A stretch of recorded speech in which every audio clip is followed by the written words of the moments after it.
الحمدللہ رب العالمین الصلاة والسلام علی سید الانبیاء والمرسلین وعلی آلہ الطیبین الطاہرین واصحابہ الراشدین المہدیین وازواجہ الطاہرات امہات المؤمنین اما بعد فاعوذ باللہ من الشیطان الرجیم بسم اللہ الرحمن الرحیم الذی خلق الموت والحیاة لیبلوکم ایکم احسن عملا صدق اللہ مولانا العظیم ان اللہ وملائکتہ یصلون علی النبی یا ایہا الذین آمنوا صلوا علیہ وسلموا تسلیما الصلاة والسلام علیکہ یا رسول اللہ وعلی آلکہ واصحابکہ یا حبیب اللہ۔ محبت کے ساتھ درود و سلام پڑھنے میں شامل ہو جائیں۔ الصلاة والسلام علیکہ یا خطیب الانبیاء والمرسلین وعلی آلکہ واصحابکہ یا رحمت للعالمین۔ لائق سب احترام ذوی الاحتشام حضرات علماء کرام، سادات کرام، برادران اسلام، حاضرین و سامعین، میں اور آپ اس بات سے بخوبی آگاہ ہیں کہ آج کی یہ تقریب سعید جناب برادر محترم چودھری محمد وسیم کالج صاحب کے والد مرحوم عاشق رسالت مآب جناب محترم بابا جی شاہ محمد کالج مرحوم و مغفور کے ایصال ثواب کے لیے انعقاد پذیر ہے۔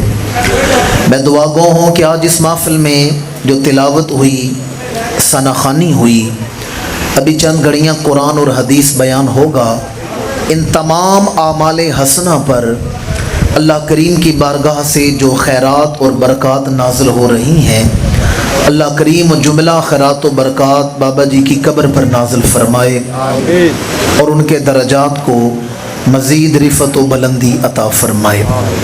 مجھے جو تعارف ہوا، قرآن شریف کے موقع پر بھی میں حاضر ہوا یا دیگر آپ کا جو تعارف ہوا، تو میں نے جو چیز بالخصوص محسوس کی ہے کہ رفع عامہ کے حوالے سے اس علاقے میں آپ نے بڑا کردار کیا ہے، بڑا اعلیٰ کردار آپ نے ادا کیا ہے، جس میں لوگوں میں آسانیاں بانٹی ہیں، چاہے وہ راستے بنانے کی صورت میں ہو، چاہے بچوں کی تعلیم کے لیے اسکول کے لیے زمین وقف کرنا ہو، یا دیگر جو رفع عامہ کے کام ہیں۔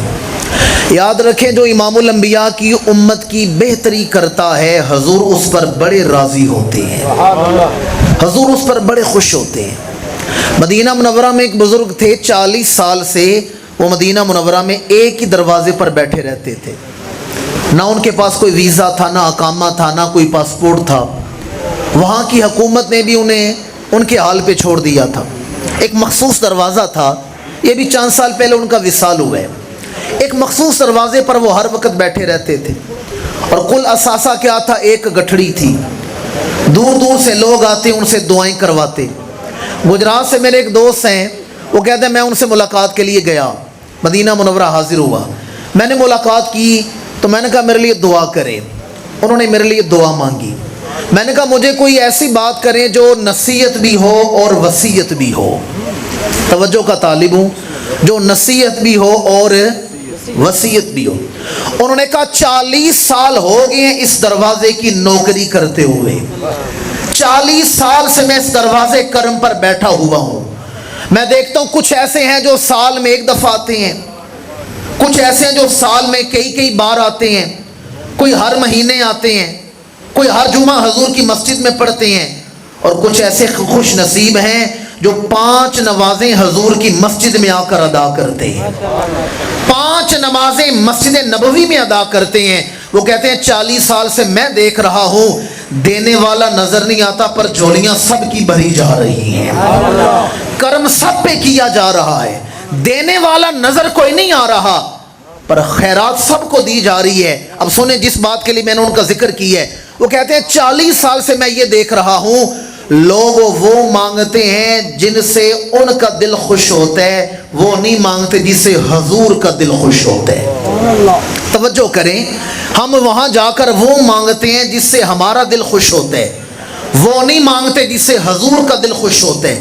میں نے کہا بابا جی مجھے بتائیں یہ مدینے کا کون سا اسرار ہے، یہ کون سا راز ہے، حضور کس بات پر خوش ہوتے ہیں؟ تو ان بابا جی نے فرمایا جو حضور کی امت کی خیر مانگتے ہیں حضور اس پر راضی ہو جاتے ہیں۔ جو حضور کی امت کی خیر، آپ بخاری شریف اٹھا کر دیکھیں کہ بزرگ کا نام ملے گا آپ کو، حضرت سیدنا عبداللہ بن مبارک رحمۃ اللہ تعالی علیہ۔ کیا نام لیا میں نے جناب؟ عبداللہ بن مبارک۔ دین اس دور میں سننا سمجھنا اور بیان کرنا ویسے مشکل ہو گیا، اور کرسیوں پر بیٹھ کر تو دین سمجھنا اور بھی مشکل ہو جاتا ہے۔ اگر آپ اردو سمجھ رہے ہیں، اردو میں پنجابی کے لہجے میں بول رہا ہوں، مشکل بات نہیں کر رہا، سمجھ رہے ہیں تو سارے بولیں۔ حضرت سیدنا عبداللہ بن مبارک یہ تابعی بزرگ ہیں، امام بخاری نے ان سے روایتیں لی ہیں بخاری شریف میں۔ عبداللہ بن مبارک کا معمول تھا ہر جمعرات کی رات، آج جمعرات ہے نا، جمعرات اور جمعہ کی درمیانی رات آنے والی ہے، ہر جمعہ اور جمعرات کی درمیانی رات وہ روزانہ عشاء کے بعد سورہ توبہ کی آخری آیتیں پڑھتے اور حضور کی ساری امت کو ایصال ثواب کر دیتے۔ بڑی توجہ کا طالب ہوں، سورہ توبہ کی آخری آیتیں ہر جمعرات بعد نماز عشاء پڑھ کے حضور کی امت کو، ساری امت کو ایصال ثواب کرتے۔ ایک دن سو رہے تھے، خواب میں اللہ کے رسول کا دیدار نصیب ہوا۔ عرض کہ یا رسول اللہ کس عمل پر آج مہربانی فرمائی ہے، مجھے اپنا دیدار کروایا ہے؟ فرمایا تو ہر جمعرات میری امت کی قبروں میں جو نور بھیجتا ہے میں اس کا شکریہ ادا کرنے کے لیے آیا ہوں۔ جو تو ہر جمعرات میری امت کی قبروں میں نور بھیجتا ہے میں اس کا شکریہ ادا کرنے آیا ہوں۔ اب اگر اللہ کرے آپ سمجھ جائیں، جو قبروں میں امت چلی گئی ہے، جو اس امت کی فکر کرے حضور اس پہ راضی ہوتے ہیں، تو جو حضور کی زندہ امت پر فکر کرے حضور اس پر کتنے خوش ہوتے ہوں گے۔ جو زندہ امت کی یہ سکول بنا دینا اور یہ راستے بنوا دینا اور دیگر رفائی کام کرنا، یہ آپ کی نسلوں پر احسان کیا گیا ہے۔ میں اہل علاقہ کی بات کر رہا ہوں، میں دعا گو انہوں نے رفائی عامہ کے جتنے کام کیے ہیں اللہ انہیں اپنی بارگاہ سے خیر کثیر عطا فرمائے۔ انہوں نے جناب بابا جی شاہ محمد کالس نے اپنی حیثیت، انسان کی حیثیت انسان محدود ہے، صلاحیتیں محدود ہیں، انہوں نے اپنی حیثیت کے مطابق اپنے علاقے کے لوگوں کی خدمت کی ہے، اللہ انہیں اجر عطا فرمائے، تو پھر اپنی شان کے مطابق عطا فرمائے، اپنے دروازے کرم کے مطابق عطا فرمائے۔ میں نے جو گفتگو کرنی ہے وہ چند گھڑیاں آج آپ کے سامنے، اسلام نے ہمیں جو فلسفہ موت دیا ہے اس کے حوالے سے معروضات عرض کرنی ہے۔ توجہ کریں گے تو مشکل بات مشکل نہیں لگے گی، جو مجھے وقت دیا گیا انشاءاللہ اسی وقت میں رہ کے میں اپنی گفتگو سمیٹوں گا۔ اللہ کریم مجھے حق بیان کرنے کی توفیق عطا فرمائے۔ اللہ تعالیٰ نے انسان کو تخلیق فرمایا تو انسانی ذہن تضاد کا شکار ہے، انسان ہر چیز پر اختلاف کرتا ہے، آسمانی کتابوں پر اختلاف ہے، فرشتوں پر اختلاف ہے، نبیوں پر اختلاف ہے، رسولوں پر اختلاف ہے، آخرت پر اختلاف ہے، حتیٰ کہ انسان تو وہ ہے جو اپنے بنانے والے خالق پر بھی اختلاف کرتے ہیں، معاذ اللہ اللہ کی ذات پر بھی اختلاف کرتے ہیں۔ کچھ کہتے ہیں کہ معاذ اللہ سرے سے کوئی خدا ہے ہی نہیں، کائنات خود بخود ہی بن گئی ہے۔ کچھ ایسے ہیں وہ کہتے ہیں کہ اللہ تعالیٰ بی بی مریم اور حضرت عیسیٰ یہ تین وجود ملیں تو مل کے معاذ اللہ ایک خدا بنتے ہیں۔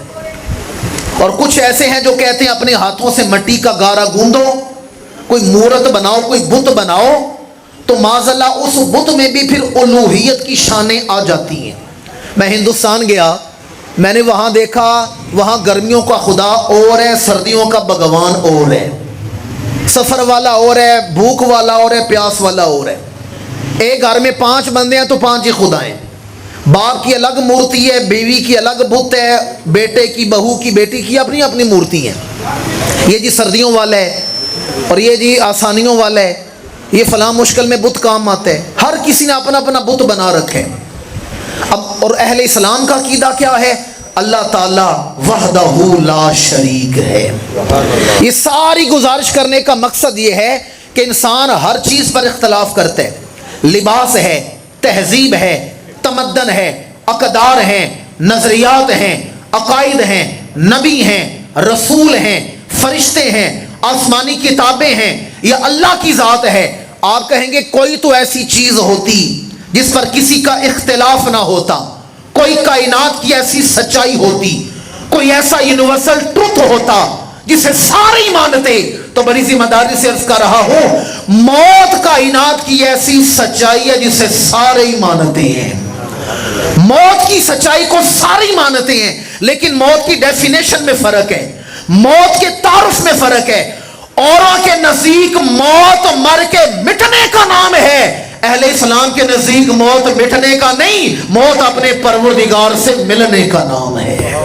قرآن اٹھا کر دیکھیں، ہم جب کوئی ایسی خبر سنتے ہیں جس سے دل دکھتا ہے تو ہم کیا پڑھتے ہیں؟ انا للہ و انا الیہ راجعون۔ قرآن پڑھنے میں تو سارے شامل ہو جائیں، انا للہ و انا الیہ راجعون۔ پتہ ہے راجعون کا معنی کیا ہے؟ بے شک ہم اللہ کے لیے ہیں اور اللہ کی طرف لوٹنے والے ہیں۔ کیا کرنے والے ہیں؟ سارے نہیں بولے کیا کرنے والے ہیں؟ یہاں لوٹنے کا ذکر ہے۔ اوروں کے نزدیک موت مر کے مٹنے کا نام ہے، اہل اسلام کے نزدیک موت مٹنے کا نہیں، موت اپنے پروردگار سے ملنے کا نام ہے۔ میں ذمہ دار ہوں اپنے لفظوں کا۔ آپ دنیا کے کسی مکتبہ فکر کے عالم دین کے پاس چلے جائیں، ہو سکے الحمد سے والناس تک پورا قرآن پڑھ کے مجھے کہیں بتا دو کہ موت مٹنے کا نام ہے۔ موت مٹنے کا نہیں بلکہ موت اپنے رب سے دیکھیں، میں آسان کر دیتا ہوں، گرمیوں کا موسم ہے، میں آ گیا بھائی وسیم صاحب کے پاس ملاقات کے لیے، سمجھانے کے لیے مثال دے رہا ہوں۔ انہوں نے مجھے پانی دیا، مہمان آیا ہے تو چلو پانی پلاتے ہیں۔ انہوں نے میرے سامنے پانی رکھا، میں نے پانی پیا تو پانی میٹھا تھا۔ میں نے کہا وسیم بھائی پانی بڑا میٹھا ہے، پانی میں کیا ملایا ہے؟ انہوں نے کہا جی پانی میں میں نے شہد ملایا ہے۔ کیا ملا ہے؟ توجہ کریں گے نا تو میرا سارا فلسفہ موت آپ کے دل میں اتر جائے گا۔ کیا ملا ہے پانی میں؟ میں نے کہا اچھا ٹھیک ہے، پانی تو میٹھا ہے، شہد کی وجہ سے مجھے یہ بتائیں یہ شہد کیوں میٹھا ہے؟ سبحان اللہ، سمجھے میں کیا کہہ رہا ہوں؟ بھائی پانی تو میٹھا ہے، شہد کی وجہ سے شہد کیوں میٹھا ہے؟ انہوں نے کہا شہد کی مٹھاس ذاتی ہے، شہد سے مٹھاس کو جدا نہیں کیا جا سکتا۔ میں شہد کا لفظ بول رہا ہوں تو ہمارے ذہن میں مٹھاس کا تصور آیا یا نہیں آیا؟ جی میں ایک طالب علم ہوں، الحمد سے والناس تک پورے قرآن کی ذمہ داری پر فلسفہ موت بیان کر رہا ہوں۔ میں نے کہا پانی تو میٹھا ہے شہد کی وجہ سے، یہ شہد کیوں میٹھا ہے؟ انہوں نے کہا شہد کی مٹھاس ذاتی ہے، شہد سے مٹھاس کو جدا نہیں کیا جا سکتا، بلا تشبیہ بلا تمثیل۔ یہ جسم زندہ ہے روح کی وجہ سے، جسم چل پھر رہا ہے روح کی وجہ سے۔ یہ روح کیوں زندہ ہے؟ جواب آیا قل الروح من امر ربی، روح اللہ کا امر ہے، روح جسم میں رہے تب بھی زندہ ہے، جسم سے نکل جائے تب بھی زندہ ہے۔ جیسے شہد سے مٹھاس کو جدا نہیں کیا جا سکتا، اس طرح روح سے زندگی کو جدا کیا جا سکتا۔ بولے نہیں آپ لوگ؟ روح کو سے زندگی کو جدا کیا جا سکتا۔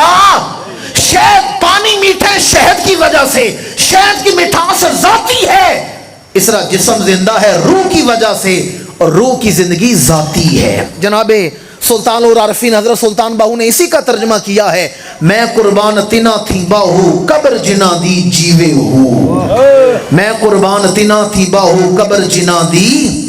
روح جسم میں رہے تب بھی زندہ ہے، روح جسم سے نکل جائے تب بھی۔ ہم لوگ سمجھتے ہیں موت بڑی مشکل چیز ہے، بڑا مجمع، پہلے میں مخاطب ہوں بعد میں آپ لوگ ہیں۔ مبلغ جو ہوتا ہے نا وہ پہلے اپنے آپ کی تبلیغ کرتا ہے، اگر میری بات مجھ پر یہ اثر نہ کرے تو آپ پر کیا اثر کرے گی؟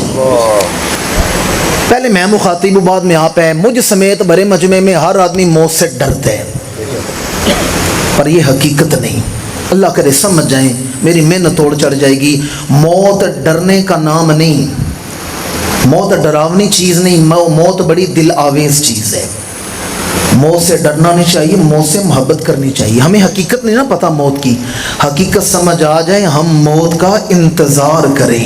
آپ لوگوں نے سلطان محمود غزنوی کا نام تو سنا ہوگا، بڑا مشہور بادشاہ گزرے، اس کا ایک لاڈلا مشیر تھا ایاز۔ علامہ اقبال نے بھی ان دونوں کا ایک شعر میں ذکر کیا ہے، ایک ہی صف میں کھڑے ہو گئے محمود و ایاز، نہ کوئی بندہ رہا نہ کوئی بندہ نواز۔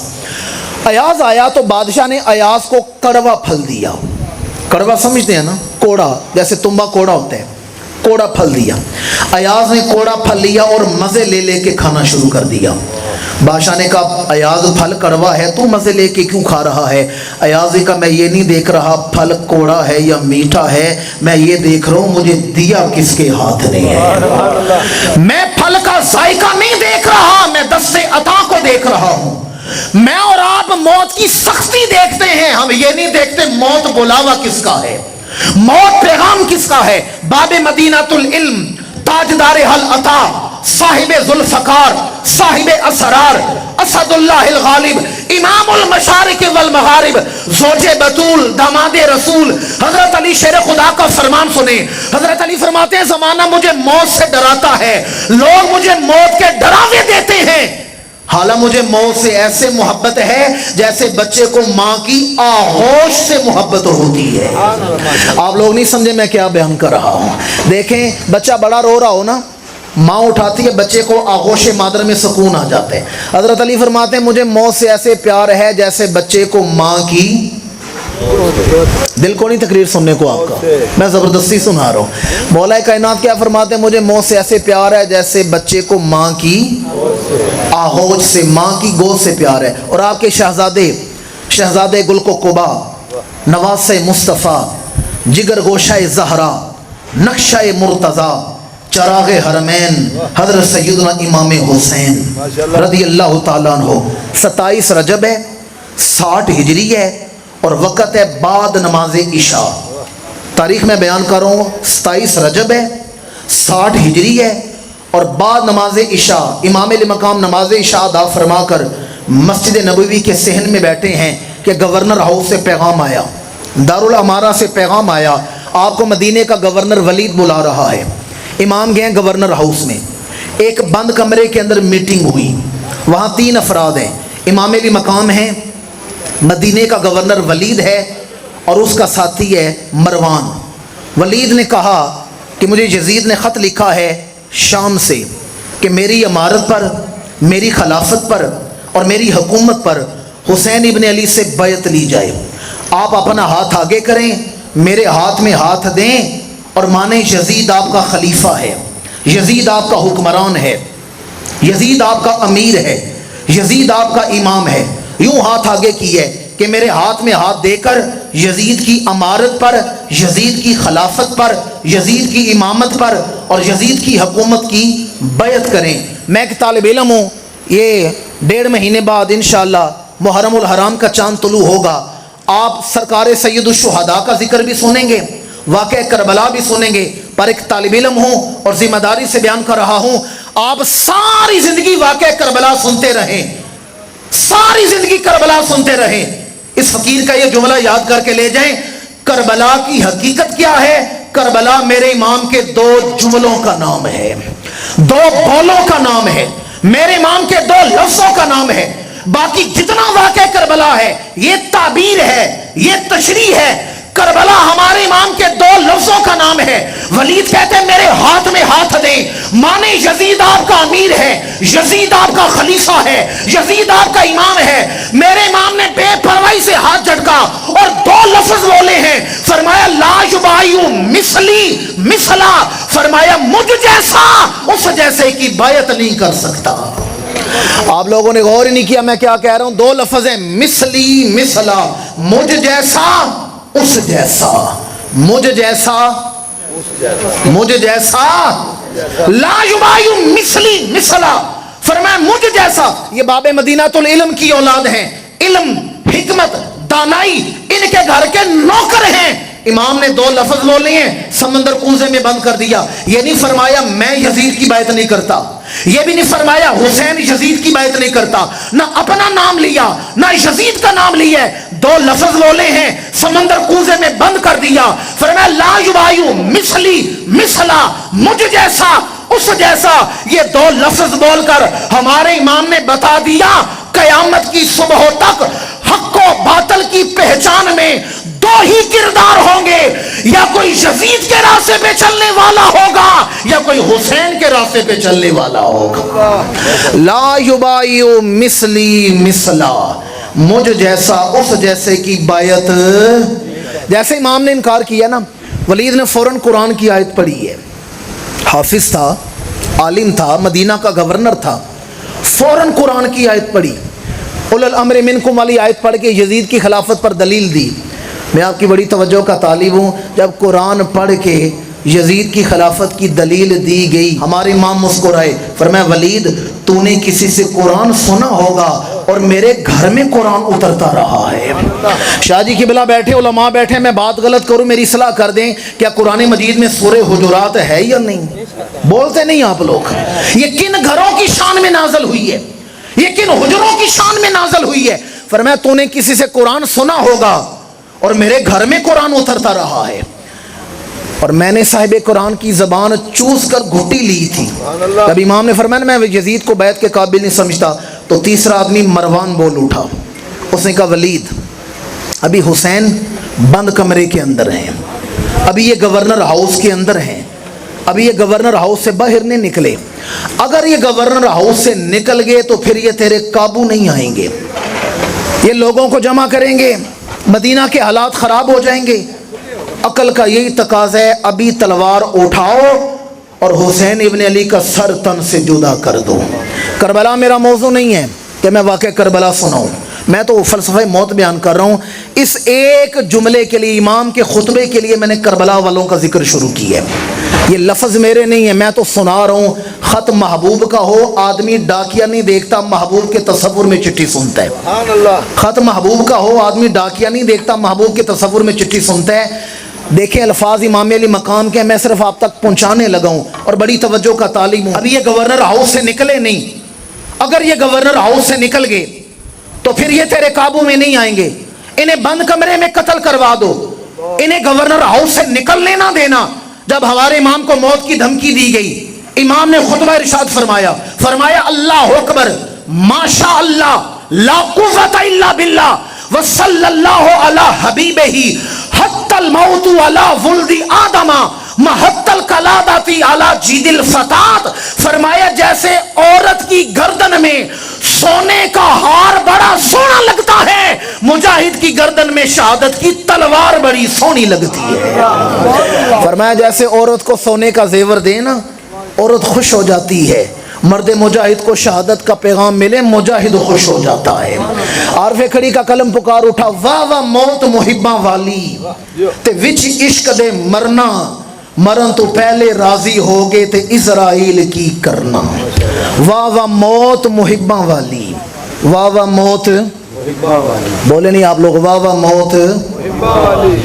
بس 5-7 منٹ ہی ہو رہے ہیں میرے پاس جس میں میں نے گفتگو سمیٹنی ہے. واہ واہ موت محباں والی تے وچ عشق دے مرنا، مرن تو پہلے. بڑی معذرت کے ساتھ میاں صاحب نے یہ نہیں کہا واہ واہ موت خشک مولویاں والی، واہ واہ موت حافظاں والی. کیا فرمایا؟ واہ واہ موت. اور یہ بھی نہیں فرمایا واہ واہ موت نمبرداراں والی یا واہ واہ موت راجیاں والی، جٹاں والی، بلکہ فرمایا واہ واہ موت محباں والی تے وچ عشق دے مرنا، مرن تو پہلے راضی ہوگے تے اسرائیل کی کرنا. کوئی بڑا آدمی مرتا ہے تو آہ نکلتی ہے، عاشق مرتا ہے تو واہ نکلتی ہے. حضرت سیدنا خالد بن ولید رضی اللہ تعالیٰ عنہ،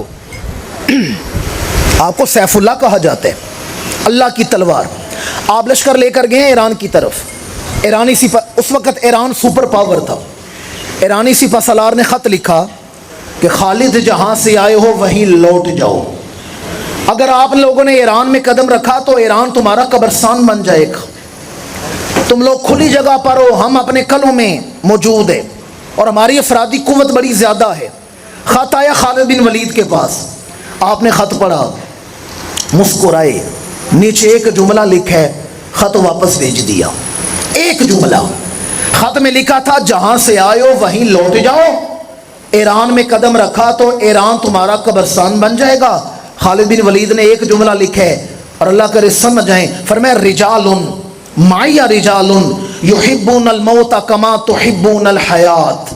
رجال جمع ہے رجل کی، رجل کا معنی مرد، فرمایا میرے پاس ایسے جنے ہیں، ایسے مرد ہیں جنہیں موت سے ایسے محبت ہے جیسے تم دنیا کی زندگی سے پیار کرتے ہو، جیسے تمہیں زندگی پیاری ہے ہمیں موت پیاری ہے۔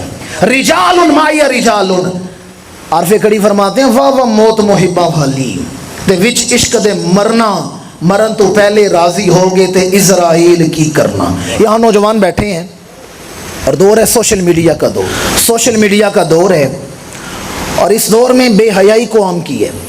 یہ میرے سامنے جو چہرے نظر آ رہے ہیں جنہیں اللہ نے اولاد دی ہے، صاحب اولاد لوگ آپ بیٹھے ہیں، آپ کیا سمجھتے ہیں جس بیٹے کو آج آپ نے 50,000 کا موبائل لے کے دے دی ہے، یہ بیٹا کل آپ کی قبر پہ آئے گا؟ کوئی نہیں آئے گا۔ یہ آپ کی بھول ہے۔ باپ زندہ ہے، بیٹے کے پاس ساری رات وقت ہے فیس بک کے لیے، ٹویٹر کے لیے، انسٹاگرام کے لیے، ساری رات سوشل میڈیا پر مصروف ہے، 10 منٹ وقت نہیں کہ ماں کے پیر بھی دبا سکے، باپ کا حال بھی پوچھ سکے۔ آپ تو راضی ہے نا، میرا بیٹا محلے میں برادری میں جاتا ہے تو لاکھ والا موبائل لے کے جاتا ہے، برانڈ کا سوٹ پہن کے نکلتا ہے، کیا سوچتے ہیں کل یہ آپ کی قبر پہ آئے گا؟ کوئی نہیں آئے گا۔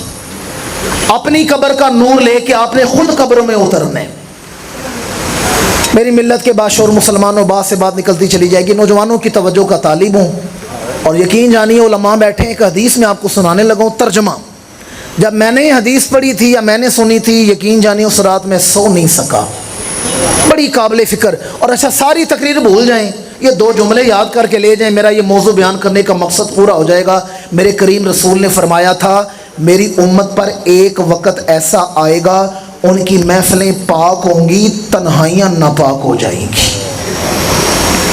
محفلیں پاک ہوں گی، تنہائیاں ناپاک ہو جائیں گی۔ دیکھیں کتنی پاک محفل میں بیٹھے ہیں، اہل بیت کا ذکر ہو رہا ہے، اللہ رسول کا ذکر ہو رہا ہے، قرآن پڑھا گیا ہے، حدیثیں پڑھی جا رہی ہیں، پر تنہائیاں کتنی ناپاک ہو چکی ہیں۔ اور ہماری اصل ہماری تنہائی ہے۔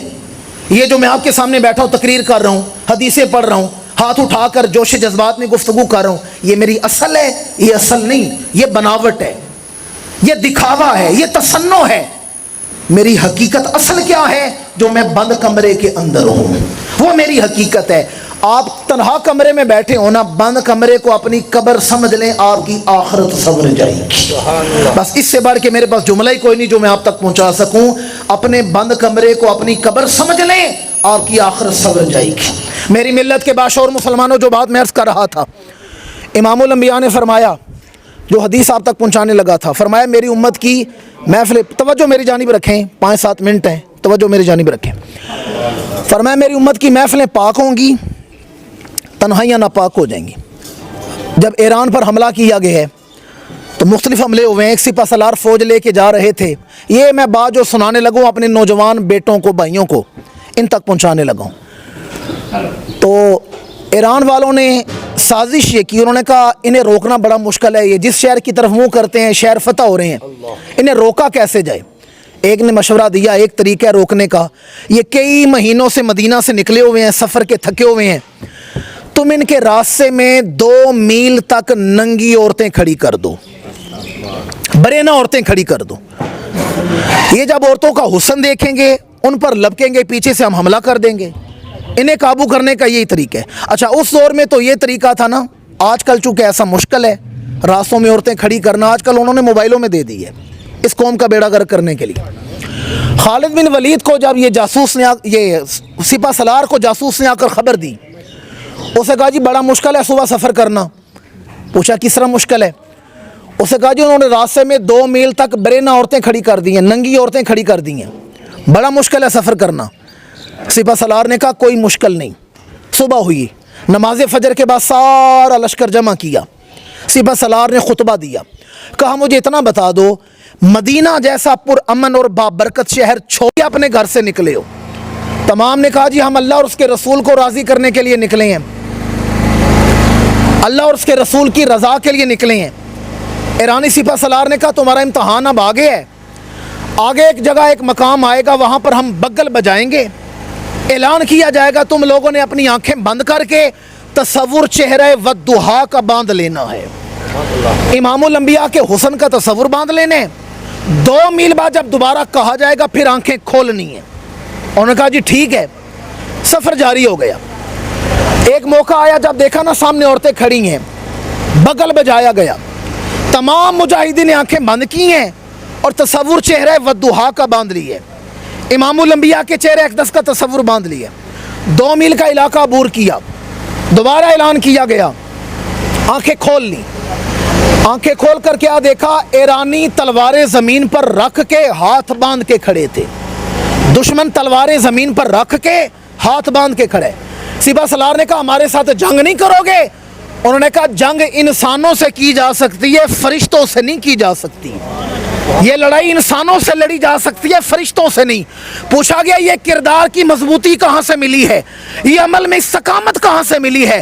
تمام مجاہدین نے جواب دیا اب میری نگاہوں میں جچتا نہیں کوئی، جیسے میرے سرکار ہیں ویسا، جیسے میرے سرکار ہیں ویسا. عارف کڑی فرماتے ہیں واہ واہ موت محباں والی تے وچ عشق دے مرنا، مرن تو پہلے راضی ہو گئے تھے اسرائیل کی کرنا. بس آخری بات عرض کر رہا ہوں. پھر بلے شاہ قصوری نے کیا خوب کہا، لبڑا ہو جو لکھیا لیکھاں دے وچ ازلوں، اوہ تو لینا اوہ میں لینا، آنا صدا تے بکل مار ٹرنا، نہ کچھ تو کہنا نہ کچھ میں کہنا، جھگڑا میرا تیرا کی رہا، نہ ایتھے تو رہنا نہ ایتھے میں رہنا، تیری میری مک لڑائی گئی، تو بھی ٹہ جانا میں بھی ٹہ جانا. بھائی جب دونوں پہلوانوں نے میدان ہی چھوڑ دینا ہے تو لڑنے کا کیا فائدہ؟ جڑے کہندے سی مرانگے نال تیرے، اج اونا بھی بازیاں ہاریاں نے. جڑے ترس سے دید نو دنے راتی، اج اونا بھی باریاں ماریاں نے. جد خزاں نے باغ وچ وال کھولے، پنچھی اڑ کے مار اڈاریاں نے. میں سنیا پیا دے سندر، پینیاں ڈاڈیاں مشکلاں پاریاں نے. ایک کوٹھڑی ملنی ہے رہن خاطر، جنوں بووے تے نہ باریاں نے. جنج ہنجواں دی ٹکی آن ویڑے، اندر روح دیاں ہون تیاریاں نے. چٹی پا پوشاک کروں چلی، جتھے بیٹھ کے عمراں گزاریاں نے. کیتا وعدہ سی ساڈے نال یاراں، اسا خوب نبھانیاں یاریاں نے. پر آیا صدا تے بکل مار ٹر پے، واجہ پیا نے جدوں ماریاں نے. محمد بوٹیا سارا جگ جھوٹا تے مدینے والے دیاں سچیاں یاریاں نے. تعلق وہ ہے جو قبر میں بھی کام آئے، تعلق وہ ہے جو حشر میں بھی کام آئے. میں بار دیگر دعا گو ہوں کہ جیسے آپ احباب جانتے ہیں کہ جناب بابا جی شاہ محمد قاسم رحمہ اللہ مغفور، آپ کی زندگی کا ایک ہی مقصد تھا، رفع عامہ، حضور کی امت کی خیر، اہل اسلام کے لیے آسانیاں بانٹنا. میں دعا گو ہوں اللہ کریم آج اس محفل میں جو تلاوت ہوئی، ثناخوانی ہوئی، قرآن و حدیث بیان ہوا، جو رحمتیں برکتیں نازل ہو رہی ہیں، اللہ کریم بابا جی شاہ محمد قاسم مرحوم مغفور کی قبر پر نازل فرمائے اور ان کے درجات کو مزید رفعت و بلندی عطا فرمائے. آمین ثم آمین. وما علینا الا البلاغ المبین.